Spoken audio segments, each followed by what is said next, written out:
Tensyon mga tol sa pagitan ng China at Japan na lalong lumalala. Naku po, panoorin natin to mga tol. I'm just a young nigga chillin' on it. First time I seen ice was a Alright mga kapatid, welcome ulit sa ating bagong video reaction, review, commentary, opinion, criticism at kung ano-ano pa. China-Japan tensions, Beijing deploys. Nag-deploy ang Beijing mga tol ng mga drones malapit sa Japan. No, as tension spike over Taiwan. Ayon dito mga tol sa balitang panonoorin natin mula rito sa Wiyon. So tayo ulit ay manonood lamang ng balita. Again, hindi po ako ang magbabalita sa inyo. Tayo ay manonood sabay-sabay. Pero since ako ay nagba-vlog, ako ay magbibigay ng reaction, magbibigay ng commentary, opinion, kritisismo at kung ano-ano pa. Gusto ko lang ulit linawan sa ating mga kababayan na medyo mahina ang pag-unawa. Nauunawaan ko kayo, mahina talaga pag-unawa ninyo. So ulitin ko, hindi ako ang magbabalita, okay? So ngayon, bago natin to simulan, huwag niyong kalimutan mag-subscribe. Click nyo na rin ang notification bell para ma-notify kayo whenever na may mga bago tayong reaction video tulad nito. At syempre kung ikaw naman ay nanonood sa ating Facebook page, nasa 137,000 na tayo mga kapatid. So dumadami na ang ating mga kababayan at nabubuksan na ang kaisipan ng diwa. Lalong-lalo na sa mga nangyayari dito sa ating soberanya mga tol. So wag na natin patagalin pa, panoorin natin to. Tensions are escalating sharply in East Asia. China has now sent Coast Guard vessels through the waters of the Senkaku Islands. Nako. Nung una nagpapalitan lang sila ng mga maaanghang mga kapatid na mga pahayag, no. Yung China nag-warning na rito sa Japan, sabi nga crashing defeat eh. Ngayon ang China is nagpadala na daw ng Coast Guard dito sa katubigan malapit sa Japan. That is the Senkaku Islands. The Senkaku territory is controlled by Japan. This comes days after Tokyo warned that it might potentially respond militarily to a Chinese attack on Taiwan. Same tactics na ginagawa nila, intimidation. The Senkaku Islands are known as the Diaoyu Islands in China. Japan, which administers the islands, has lodged strong concerns. This is Chinese ships and military drones were also spotted close to Yonaguni, which is Japan's westernmost island. So may naispatan silang mga drone, mga Chinese drone at saka mga Coast Guard. Etong Senkaku kasi malapit lang din to sa o sa Taiwan. Saka eto'y controlled by Japan pero inaangkin din siya ng China. Just 100 kilometers from Taiwan, China has confirmed that its Coast Guard vessels conducted a rights enforcement patrol inside the islands. Beijing says the patrol was a lawful operation to uphold China's rights and interests.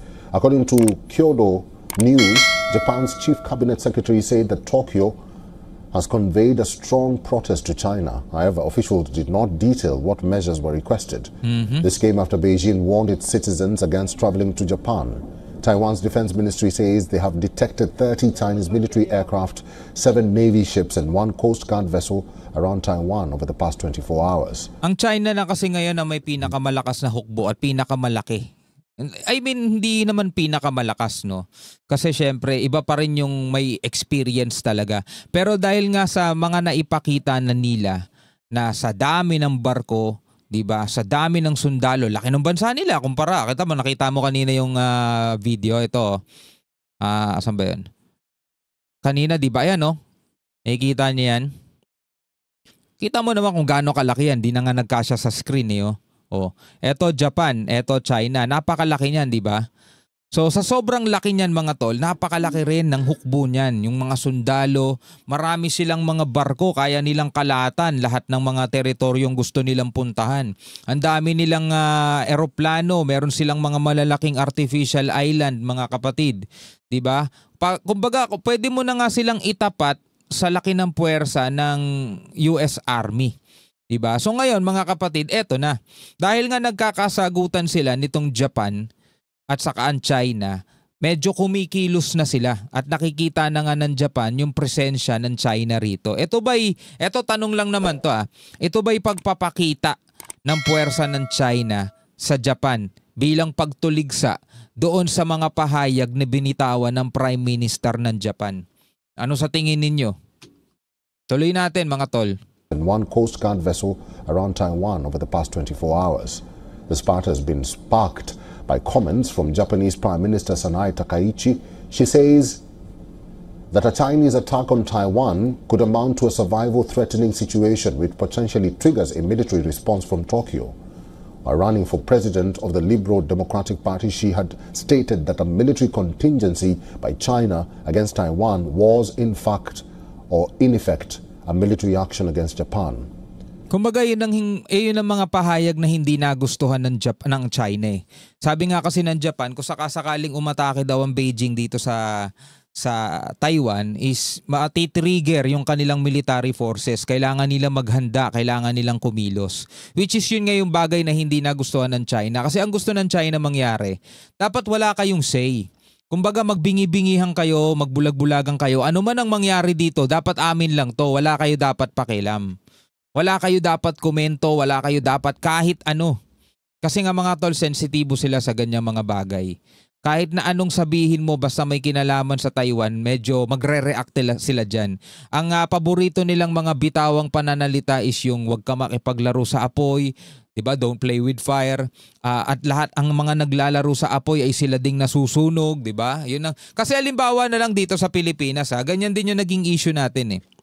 Yung ating mga sundalo, nagpahayag na naghahanda din tayo kung sakasakaling umatake ang China sa Taiwan dahil nga marami tayong mga OFW doon, isa yan sa mga poproblemahin natin at baka madamay tayo.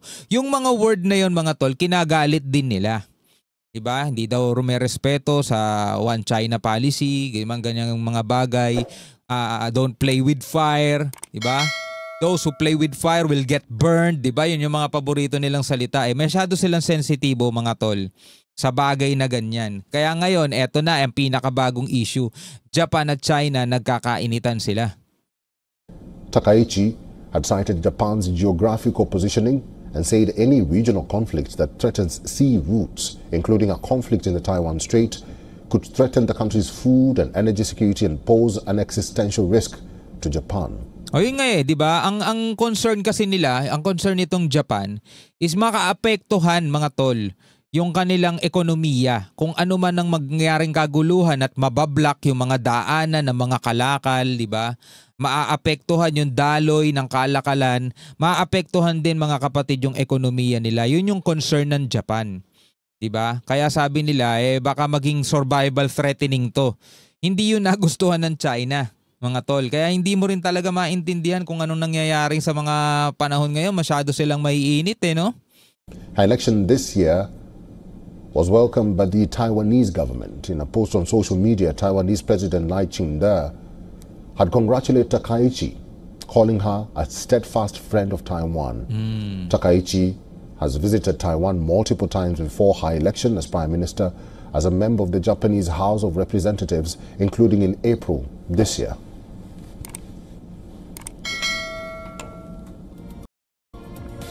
Alright, so eto mga balita ngayon mga kapatid. Sana hindi ito umabot sa banggaan talaga ng puwersa. Well, kahit na matagal na hindi naging aktibo mga tol ang puwersa ng Japan o ang military ng Japan mula nung World War II kasi nga 'di ba natalo sila doon tapos nagkaroon ng kasunduan na hindi na sila pwede pang magpalakas mismo ng kanilang sandatahan. Pero mga tol, alam nyo naman ang kapabilidad din ng Japan mataas mga kapatid ang antas ng teknolohiya nito. Pero syempre kung pagdating sa usaping militar, medyo nalagpasan na sila ng lakas ng China. At eto yung matindi doon mga tol. Dati, kung dating panahon, nasakop pa nila yung ilang bahagi ng China, pinahirapan nila yung mga Chinese. Ngayon mga tol, ibang usapan na. Hindi na yung Chinese katulad dati.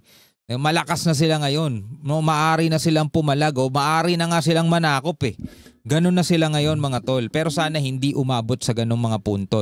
Ano sa tingin ninyo mga kapatid ang hinaharap ng ating daigdig? Pwede kayo magbigay ng komentaryo sa ibaba.